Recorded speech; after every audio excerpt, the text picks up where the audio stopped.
The English county of Suffolk is one of the most attractive regions of southern England.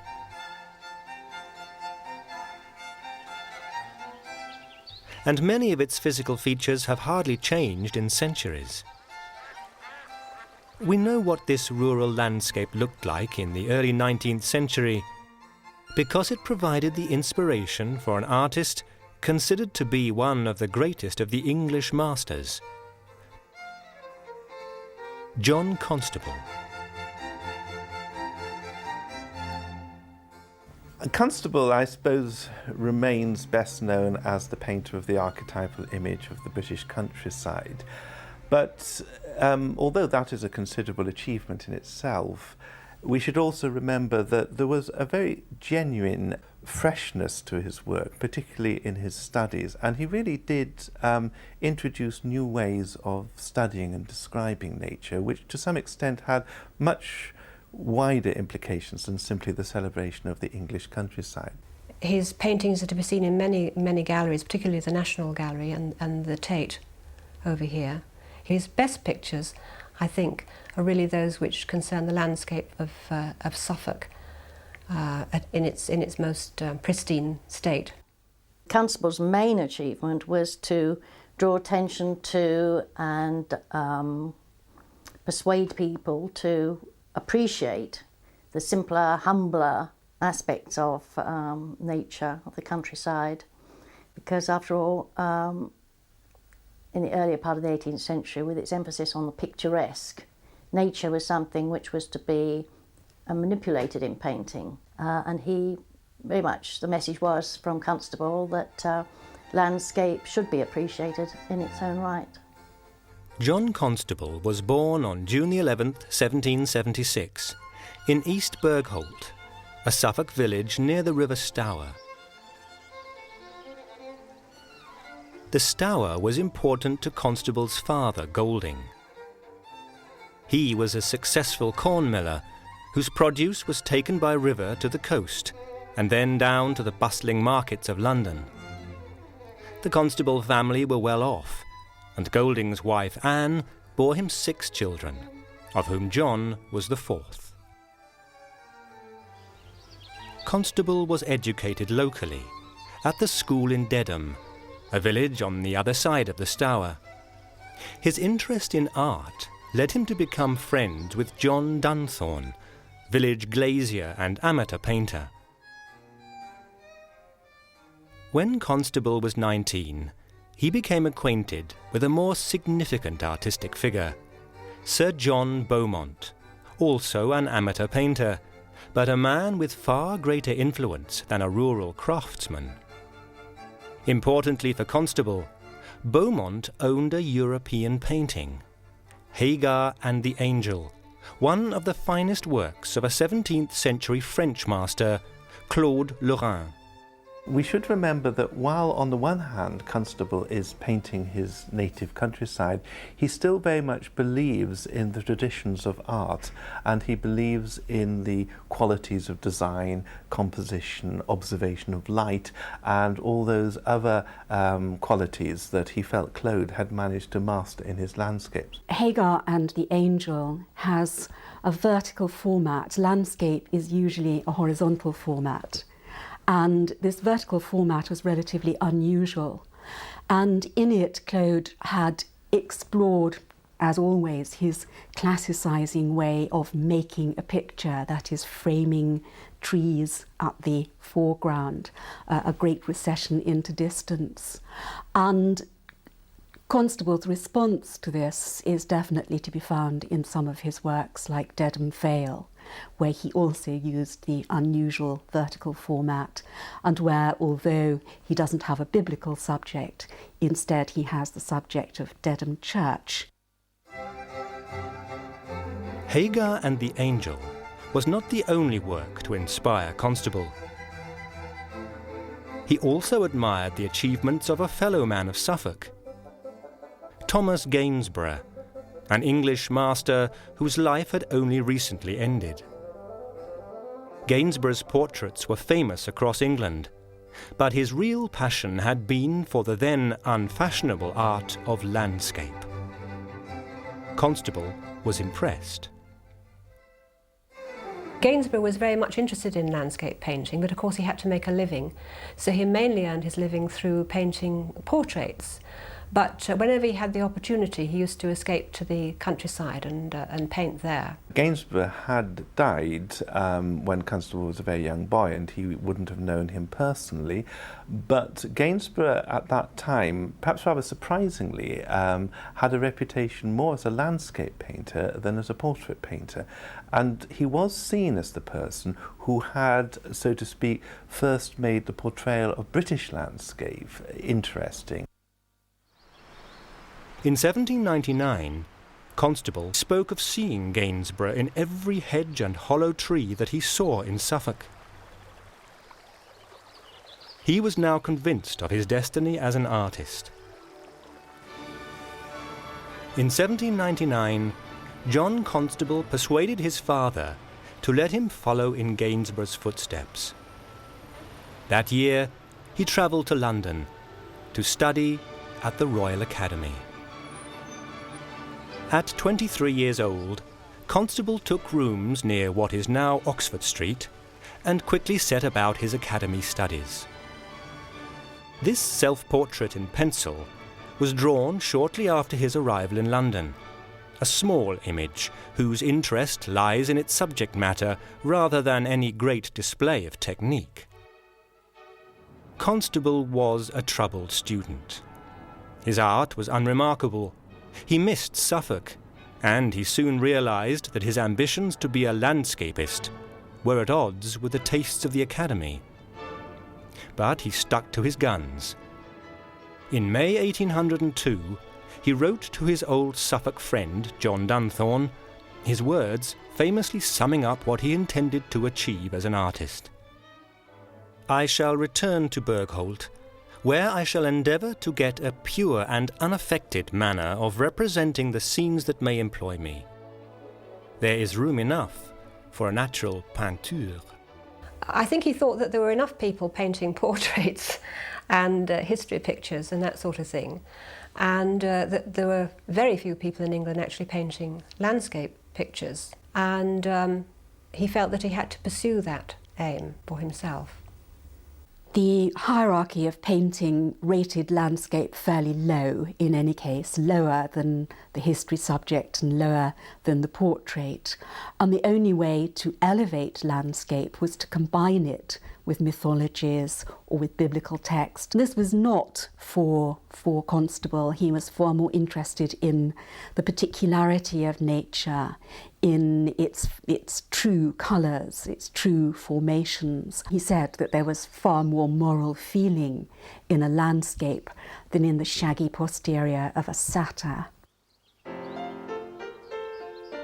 In the summer of 1802, Constable bought a cottage in Dedham and began the pursuit of his radical artistic aims. That year, he painted this view of Dedham Vale, a scene that he was deeply familiar with from his boyhood.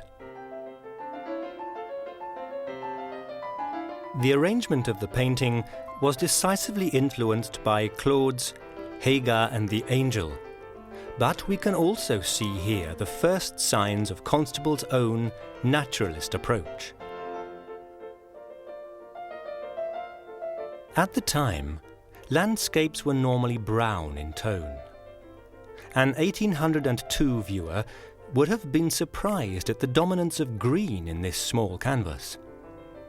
Constable's own artistic identity was forming, but it would be many years before it would reach full maturity. One problem for Constable was that landscape painting of any sort was still the poor relation of portraiture and history painting. Often the would-be landscape artist was compelled to turn to portraiture to pay his bills, just as Gainsborough had been forced to do. But the portraiture of Constable would never approach the achievement of his Suffolk predecessor. All his ambition was tied up in his landscape work. One point that Constable emphasised was he was particularly interested in landscape in relation to man. He wasn't interested in landscape painting that didn't show the effects of man, didn't show human habitation. It was man living in the landscape, so to speak, that fascinated him. And this perhaps, from his point of view, made landscape seem all the more serious because it was about a way of life.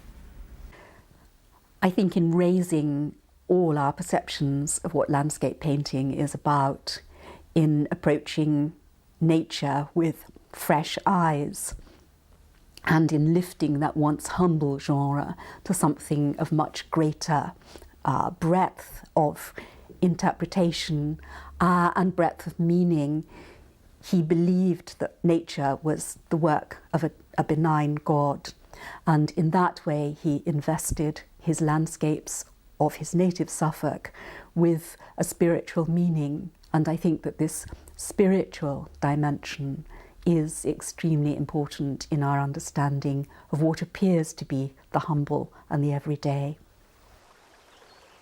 In the early 19th century, it was common practice for aspiring landscape painters to make sketching expeditions, and Constable was no exception to the rule. He visited England's Peak District, and then, in 1806, the most rugged and overwhelming region of England, the Lake District. When he returned to his winter lodgings in London, he painted a number of Lake District landscapes, including this view of Keswick Lake, a work shown at the 1807 Royal Academy exhibition, as a number of his earlier works had been. Constable was now in his 30s. He was still unmarried, and painting such as this had failed to secure him fame or fortune. His response was a decision of massive significance: to concentrate his efforts totally on painting the Stour Valley, the land where he grew up, the scenes of his own careless boyhood. I think the reason why Constable chose to paint such a specific area of England where he'd grown up was because he was deeply in love with it. And he, not being ambitious like Reynolds, as long as he could make a living, he thought that he would stick with what he knew, what he loved, and show that as truthfully and honestly as possible. His family were middle-class people. His father, Golding, had a mill, a corn mill, and he had to pull his weight with the corn merchant's business and other things, I think. Also, he was a very conservative sort of person. He liked Suffolk and the area around it, and all things wet, as he describes them. In 1809, Constable began to settle into the routine that would define much of his working life. He spent winters in London, working on his canvases, and summers in Suffolk, sketching the Stour Valley. Over the following years, these sketches contributed to his artistic evolution. But as Constable began this journey towards greatness, his personal life was thrown into turmoil when he fell in love with a local girl, Maria Bicknell. It was the beginning of a nightmare courtship. Maria was 12 years younger than Constable. She had known him since childhood, but she was already 21 by the time she fell in love with him. Although they both wanted to marry, the Bicknell family disapproved of Maria's involvement with a struggling painter, and her formidable grandfather, Dr. Rudd, was implacably opposed to the relationship. Rudd was an influential local figure, an old man who devoted his energies to keeping the two lovers apart. At times he succeeded, with Constable's winters in London only making his task easier. For Constable, it was a desperate situation, but he refused to give up hope of eventual happiness with Maria. Several years passed, with both sides taking up ever more entrenched positions. By 1813, this unfortunate village dispute was still no nearer a resolution. But Constable could draw consolation from his growing artistic success. That summer, he sketched the Stour Valley landscape, but he worked with a passion bordering on obsession.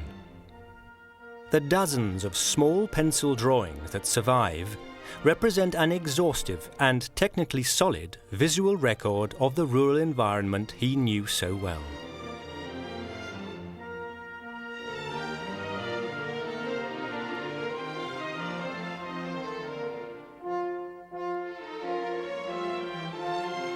Constable started to produce sketches in paint. Around 1811, he created this small oil sketch, showing Flatford Mill as seen from a lock on the River Stour. Around the same time, he painted this small sketch, depicting river barges approaching another lock. These open-air studies were unusual for the time, but their importance to Constable's evolution as an artist cannot be overstated. It was through works like these that he learned the subtleties of capturing the light, colour, and especially atmosphere that would characterise his greatest work. He enjoyed oil sketches much more than the finished pictures, because that meant that, as with all sketching, whether it's drawing or painting, that you can get a feeling of movement, immediacy, freshness generally. The use of oil allowed him to exploit that particular medium, particularly for its colour, and to capture the depth of colour of transient effects, using his brush with the oil paint in a directional way so that his clouds and trees seem to bend with the wind. In 1815, Constable decided to take his open-air oil sketching one stage further. That year, he painted another familiar landscape.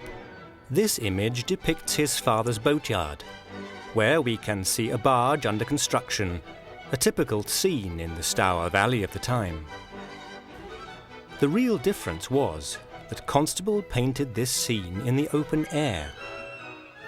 The habit of painting out of doors was well established by his time, and most landscape painters would do some degree of plein air painting, as it's called, so that they could sharpen up their sense of atmosphere and colour and freshness. But nobody took it to the extent that Constable did. One of the problems for him was how far could he take that experience into what he would call a finished picture. Could he actually make a complete relationship between his obsession with studying the effects of nature in all these oil paintings and other things, and a finished painting? I think that he was aiming at an even fresher approach than he'd already achieved. But I think it's also important to understand that he had already made a large number of sketches in pencil, little quick compositional ideas and rather more detailed drawings of certain elements that would go into the finished painting. It wasn't that he came with an empty canvas and immediately plunged in. That year, he painted 2 more canvases, which reveal his increasing maturity. This is Golding Constable's kitchen garden, one of 2 views of Constable's father's land. The other is a depiction of his flower garden, and was painted exactly as Constable saw it. Nothing is idealized. After many years, Constable was beginning to fulfill his artistic ambition. This is natural peinture. Constable was very concerned that he was painting the real world, the world that he experienced. And perhaps this is a very central point for Constable. He believes his art is about recording experience. In the pictures that he exhibited in the Academy, those were paintings painted in the studio, but they were based on studies that he'd made out of doors. And it's probably no exaggeration to say that more than any other painter at the time, Constable based his finished pictures on direct study of nature. He said how he loved the countryside around Suffolk, and he He particularly liked the sound of water going through mill dams, and he liked willow trees and broken planks and that sort of thing. So he was very keen on landscape as a subject.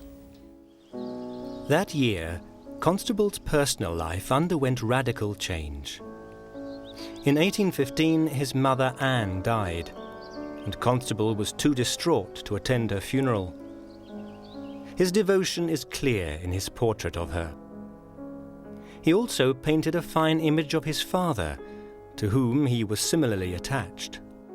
Sadly, in May 1816, Golding Constable also died, and it is thought that the real cause was a broken heart. The death of his wife had broken his own will to live. Golding Constable's death had one positive consequence for his artist son. Constable inherited an income of £400 a year, and he grew even more determined to marry Maria Bicknell. On the 2nd of October 1816, after 7 long years of traumatic courtship, their wedding took place at St. Martin's in what is now Trafalgar Square. Although Maria's family still disapproved of the marriage, Constable was 40 years of age and about to enter the happiest years of his life. In October 1817, Maria gave birth to John Charles, and 6 more children followed in the next 11 years. In this panel from 1820, we can see Maria Constable with John Charles and his baby sister, Maria Louisa. But by the time this portrait was created, John Constable was approaching his artistic peak in the genre that he loved most, landscape. This is Flatford Mill, which was exhibited at the Royal Academy of 1817. It is a warmer image than the boat builders, and it is 4 times as large, a clear reflection of Constable's increasing ambition. Constable was not even an associate member of the Royal Academy. These were the artists who had the right to the best hanging positions at the annual exhibition. For a non-member to make an impression, a large canvas was essential, and Constable knew it. Flatford Mill represents the last stepping stone towards the large-scale landscapes on which Constable's fame still depended. The 6-footers. It does reflect Constable's increasing confidence and to a certain extent his ambitions. And of course it meant that given the size he was able to put in all the detail that he wanted. Constable started exhibiting these large 6-foot canvases in his mid-career. He probably started doing this because he felt that that was ultimately what his art should be about. Although he was the pioneer painting a more naturalistic kind of landscape, he still nevertheless believed in what one might call the epic picture. You might say professionally it was important to him because the sheer physical size of these objects made them visible in a way that his other work had not been. It seems to be not a coincidence that after he had exhibited his first successful 6-footer, the White Horse, he became made an associate of the Royal Academy. It was as though the Academy could finally see that there was some purpose behind his art, that it had something behind it because he could do it on the grand scale. In 1819, Constable exhibited the first of his 6-foot canvases at the Royal Academy, the White Horse. With the greater picture space, he could include more naturalistic detail without losing the overall harmony of the scene, and the result was a triumph, artistically and commercially. The White Horse was well received, and it sold for 100 guineas, twice as much as Constable had ever received for any of his previous works. It was a landmark development in his career. But the upward turn did not stop there. Maria also gave birth to her first daughter, Maria Louisa. Shortly afterwards, the Constables moved to what was then the North London village of Hampstead. By November, Constable was elected an associate member of the Royal Academy. 1819 had been a good year for him. Constable was not complacent, and over the next 6 years he painted a succession of large landscape paintings. In the summer, he sketched his beloved Suffolk. In the winter, he used his sketch material as the inspiration for one big 6-foot landscape to be shown at the Academy exhibition in the spring. Amongst them, possibly the most famous of all English paintings. This was not the full extent of Constable's work. He also used his time painting places in North London, the image of the Branch Hill Pond on the famous Hampstead Heath being one example.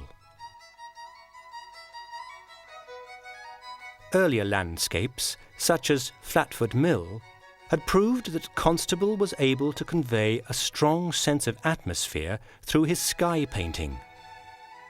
In Hampstead, he pursued this branch of his art further, with a series of cloud studies, including this oil sketch of stratocumulus cloud, or, more dramatically, this larger study of far more menacing clouds from 1822. There had been cloud painters before, but they had perhaps looked at the sky more in terms of a compositional effect, we should say, rather than a sense of the individuality of the clouds. He owned or borrowed somehow a book by Luke Howard called The Climate of London, and that actually influenced his painting of clouds. Well, that seems to have excited Constable because it gave him the sense of the cloud as the individual, as you might say. Clouds weren't just sort of patterns in the sky, they were actually the result of particular effects, and they had their particular shapes and forms, and that's when he starts exploring it. Stormy skies were a recurring feature of Constable's work in London, notably in this small canvas entitled The Grove, Hampstead, but more widely known as The Admiral's House. The sky is a reminder of a famous comment on Constable made by the London-based Swiss painter Henry Fuseli. He said that although he loved Constable's work, it made him want to put on his coat and umbrella. No previous English artist had ever captured the experience of the weather so effectively. He certainly understood the importance to an agricultural community of weather. He spent a year in his teens working in his father's mill, so he knew that sudden wind or terrific rain, how dangerous that could be, how it could really interrupt work and threaten the economy. This 1821 canvas is not a London scene. Instead, it is the 6-foot painting that was exhibited by Constable at the Royal Academy that year. The artist's name for the work was simply Landscape Noon, but it was soon given the name by which it is widely known, the Hay Wain. This image represents Constable's conscious development of his art. Every trademark feature of his work is here. It was the subject of a full-scale oil sketch. Its sheer size never fails to impress, and the ever-changing shape and movement of the clouds is remarkable.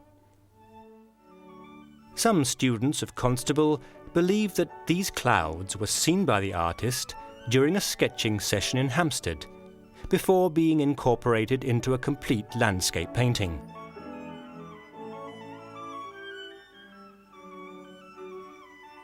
The whole canvas is suffused with atmosphere and light, especially amongst the foliage of the centre middle ground. It is a natural painting of a scene that the artist knew from the very depths of his memory. The cottage on the left, which can still be seen today, belonged to a farmer, Willie Lott, who knew Constable all his life. There is something deeply moving about seeing this small cottage in reality, knowing its contribution to the history of landscape painting. But this building is not the real subject matter here. It is not even the hay wain in the centre of the stour that gives the painting its famous title. The whole of the landscape is what Constable sought to convey. It does seem to be the epitome of Constable Suffolk. But the reason why it remains, I think, in artistic terms, a magnificent painting was because all that Constable had been striving towards throughout his career really come to a kind of culmination in that work. It seems to give that quintessential image of the dream of the countryside, the calm, the tranquility. There's the hay wain in the water, there are these lovely tall trees. Everything's very harmonious and fits together.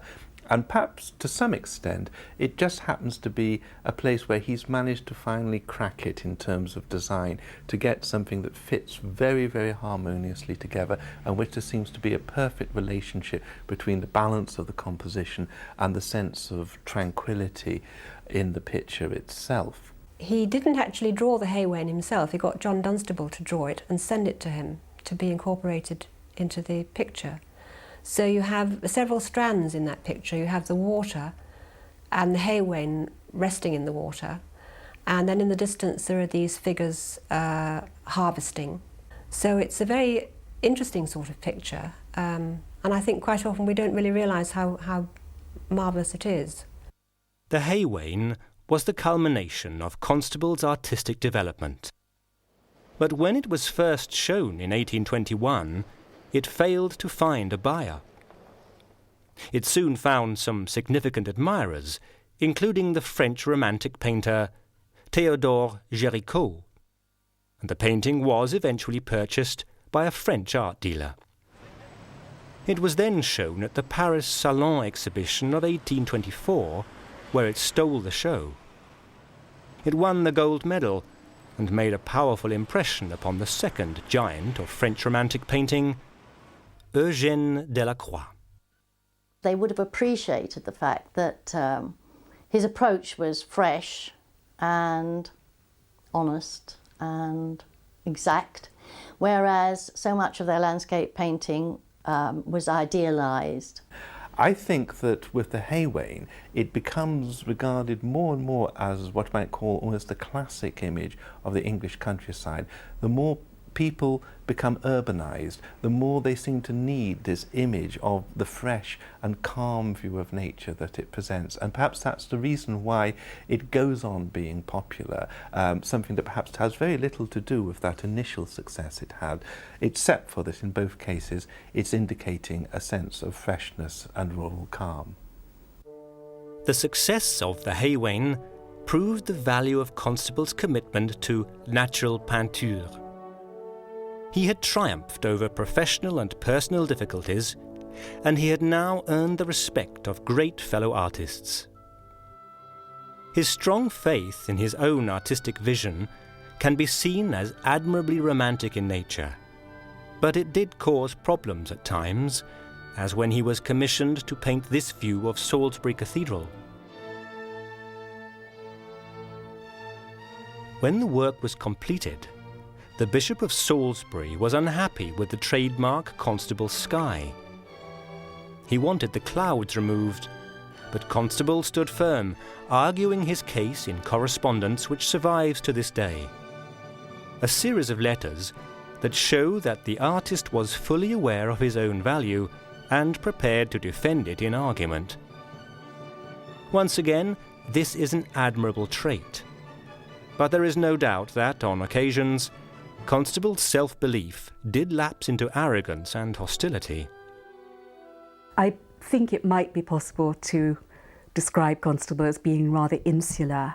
He never left England.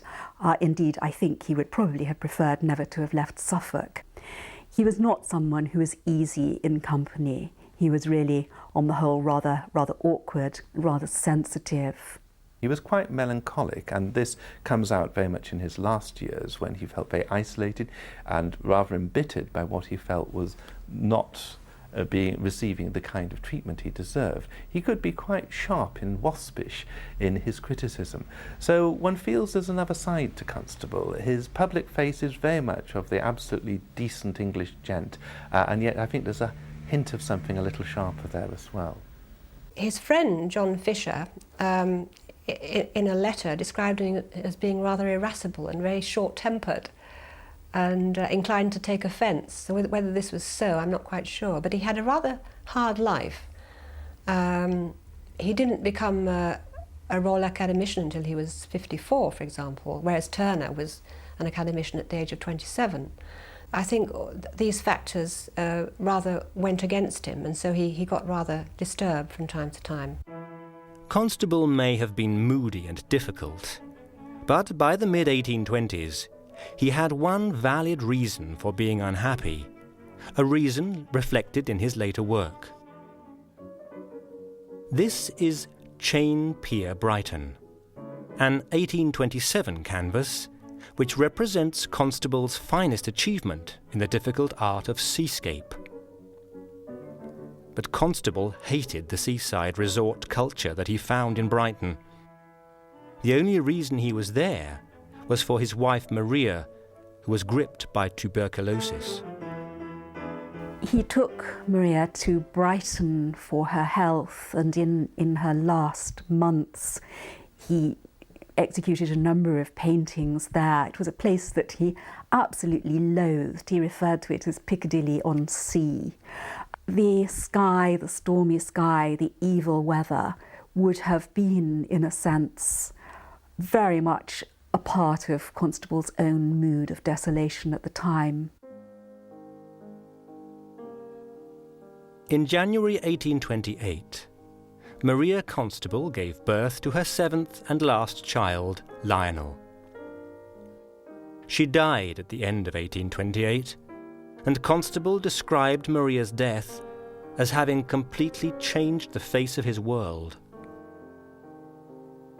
While Maria was still fighting for her life, her husband continued to paint his Stour Valley landscapes. This 1825 canvas, The Leaping Horse, shows Constable experimenting with a greater richness in his application of paint at the expense of the detail that had characterized his earlier 6-foot works. But the result is still warm and natural. Constable continued to paint after the death of his wife. Like many of his later landscapes, this is a watercolour depicting the stormy coast at Littlehampton. Constable succeeded in capturing the brooding intensity of the storm clouds, but the overall effect is far more forbidding than in his earlier oil landscapes. An example of this is the watercolour Old Sarum from 1834. It is a profoundly desolate scene, no doubt influenced by Constable's failing health as well as the loss of Maria. There is, you might say, a little bit of a paradox here. Constable sees himself on the one hand as being the scientist. He is the person who is exploring nature and wanting to capture all the moods in an objective way, to study the forms of nature. Yet at the same time, he believes in a kind of basic empathy between man and nature, what he calls the moral feeling of nature. And so therefore nature is about mood, and landscape painting is about mood as well. Now, in his earlier life, he's wanting to show nature in its finest form. He's wanting to show tranquility and calm. And later on, he seems to want to show different moods. In one level, one can say this is an ambition. He is intensely aware of a sense of rivalry with Turner, who, quite frankly, was by far the more famous painter at the time. But he does express the idea that he wants to show that his art can have the kind of dramatic range that you find in Turner's work. So one reason for him beginning to paint storm clouds and different effects is his interest in wanting to show that he can command that range. He's actually a greater artist. He's not just a painter of tranquil Suffolk scenery. He can paint the plains, he can paint the drama of nature. Constable's later years were not without their consolations. He had his 7 children, whom he adored. His family lived in a fine property in Hampstead, and his wealth was boosted by a large inheritance received by Maria shortly before her death. By the beginning of the 1830s, Constable had also been elected a full member of the Royal Academy. And although he felt it was long overdue, this professional recognition meant a great deal to him. Constable's new status meant that he could exhibit his work in the best positions at the Academy exhibition. Often, this work took the same subject matter as so many of his earlier paintings, the Stour Valley of Suffolk, a region which was being referred to as Constable Country, even while the artist was still alive.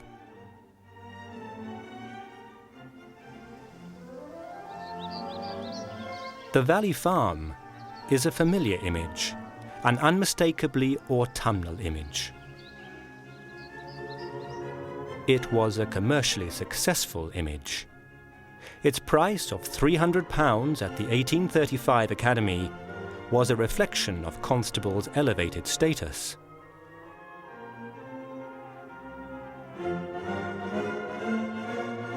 The 1836 Academy exhibition would be Constable's last. That year, he exhibited this stark canvas.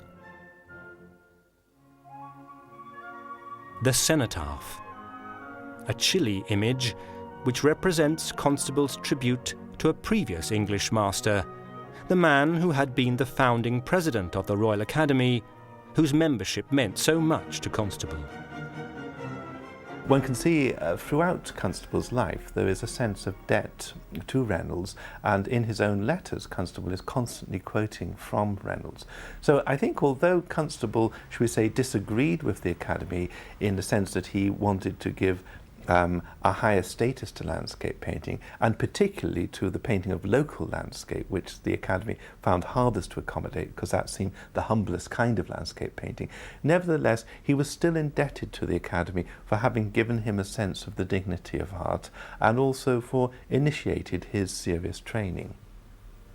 But the 1836 Academy also featured a Constable watercolour, and this melancholy, almost expressionist image of the famous Stonehenge may give a better clue as to Constable's artistic ideas as his life neared its end. Here I think he's harking back to a distant time, and he's wanting to show, I think, the way in which time passes, things change, this sense of ruin, so to speak. So that it's almost as though he's sort of saying we're part of a historical process. Things are going on, things are changing.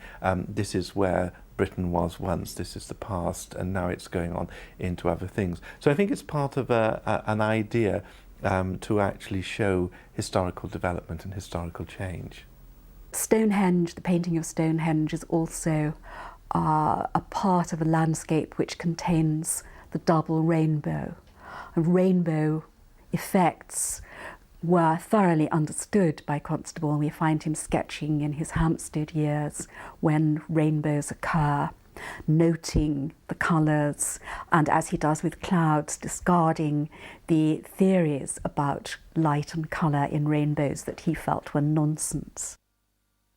John Thorne's book on Constable skies also explores the idea as to whether the rainbow might, in this case, have a deeply symbolic meaning. The two rainbows, the broken rainbow, can never be linked, as Constable on this earth can never again be linked with his wife Maria. And so I think the bleakness of the site of Stonehenge and the sorrow of the sky could well be a symbolic reflection of his own mood, his own feelings at that time. Constable died on the 31st of March 1837 at the age of 60. Shortly afterwards, he was buried next to his wife Maria in Hampstead Parish Churchyard.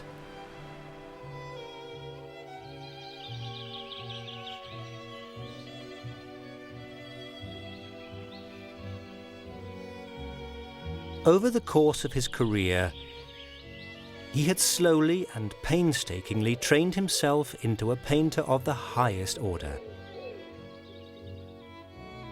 His landscapes were like nothing ever seen before, and they succeeded in raising the status of the whole genre. The continuing popularity of the countryside that inspired his greatest works is testimony to the genius of John Constable. In the 20th century, perhaps he's tended to have a more conservative image, whereas in the 19th century, one can say that that kind of painting really did suggest something new, a more radical way of getting a natural effect. He is somebody for whom the practice of painting seems to be very central, and maybe this is why we value his sketches so much nowadays, because here you can see a real sense of pictorial innovation and engagement, and that more vigorous side of Constable's work, which does turn up in some of the sketches he did for his full-scale paintings as well as the studies he made out of doors, connects with this notion that there really was true passion in Constable's painting, and that's why we can actually connect to that sort of almost visceral side of Constable's art, which is to be found there as well as the tranquil English countryside.